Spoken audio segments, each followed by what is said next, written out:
Praise the lord. హల్లెలూయా. ఈ విశ్రాంతి దినమున మనమందరము కుటుంబ సమేతముగా దేవుని ఆలయమునకు వెళ్ళి దేవుణ్ణి స్తుతించి ఆరాధించి గణపరచుదాం. దేవుని దీవెనలు పొందుకుందాం. ప్రతి విశ్వాసి, ప్రతి క్రైస్తవుడు దేవుని ఎరిగి రుచి చూచిన వారు, దేవుని యందు భయభక్తులు గలవారు, నీతిమంతులు, యథార్థవంతులు. ఎన్ని పనులు ఉన్నా అవన్నీ పక్కన పెట్టి వాయిదా వేసి దేవుడు మన కొరకు అనుగ్రహించిన ఆదివారము యేసయ్యను ఘనముగా స్తుతించి మహింపరచుదాం. ఈ దినమునకు ఏర్పాటు చేయబడిన వాక్య భాగము పరిశుద్ధ గ్రంథము నుండి కీర్తనల గ్రంథము 95వ అధ్యాయము 2వ వచనం.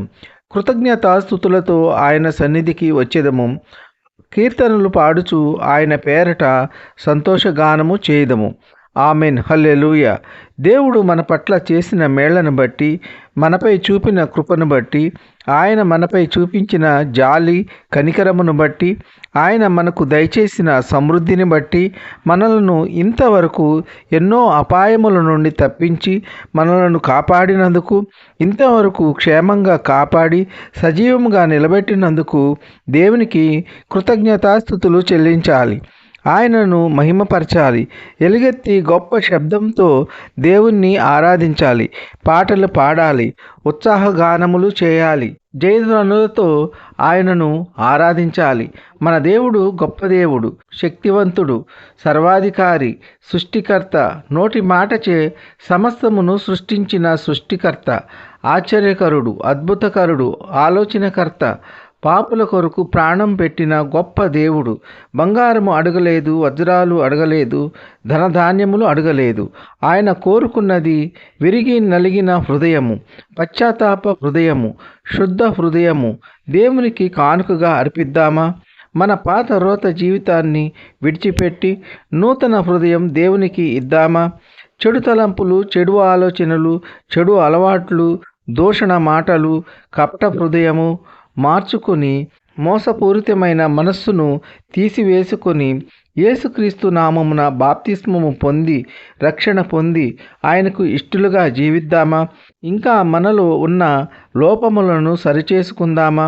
దేవునికి అయిష్టమైన క్రియలు విసర్జించి దేవునికి ఇష్టమైన కార్యములు చేద్దామా? దేవుని యందు విశ్వాసముంచి నిరీక్షణ కలిగి దేవుని రాజ్య సువార్త పరిచర్యలో పాలిభాగస్తులుగా ఉందామా?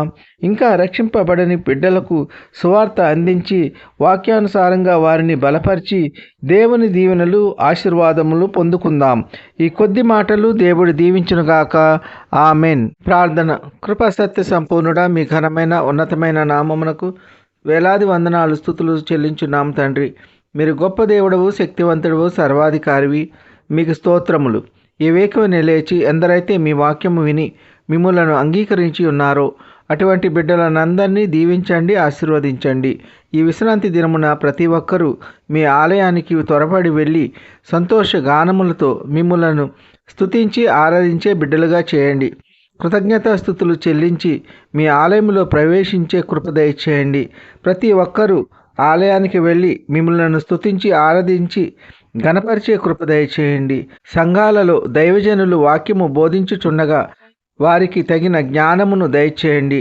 మీ యొక్క ఆత్మతో నడిపించండి. వినిన వాక్యాన్ని హృదయాలలో భద్రపరుచుకొని వాక్యానుసారముగా జీవించి మీ యొక్క దీవెనలు పొందుకునేలా మీ కృప ఉంచండి. ఉద్యోగం లేని బిడ్డలకు ఉద్యోగములు దయచేయండి. ఉద్యోగముల కొరకు అప్లై చేసిన బిడ్డలకు క్షేమమైన సమాచారము అందులాగున మీ కృప ఉంచండి. గర్భఫలము లేని బిడ్డలకు గర్భఫలము దయచేయండి. గర్భిణీ స్త్రీలకు సుఖమైన ప్రసవ దినాలు దయచేయండి. వ్యాధిగ్రస్తులను ముట్టి బాగు చేయండి. కన్నీటిలో ఉన్న బిడ్డల యొక్క కన్నీరు నాట్యముగా మారులాగున మీ కృప ఉంచండి. దుఃఖములో ఉన్న బిడ్డలను వాదార్చండి. వారు కోల్పోయినవన్నీ తిరిగి పొందుకునేలా మీ కృప ఉంచండి. ఉద్యోగస్తులను, వ్యాపారస్తులను, కూలి పని వారిని కాపాడండి. వారు చేయుచున్న పనుల్లో, రాకపోకల్లో కాపాడండి.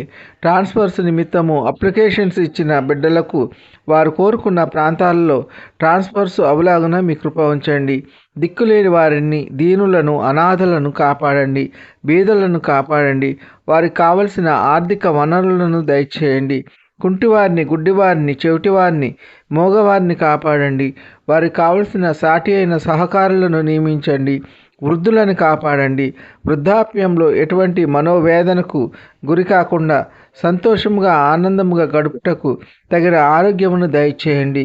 సొంత గృహము లేని బిడ్డలకు సొంత గృహము దయచేయండి. సొంత వాహనము లేని బిడ్డలకు సొంత వాహనము దయచేయండి.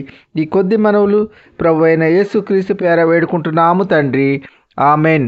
విన్న వాక్యము దీవెనకరంగా ఉన్నట్లయితే లైక్ చేయండి, షేర్ చేయండి, సబ్స్క్రైబ్ చేసుకోండి. మీ సహోదరుడు Kola Daniel. God bless you.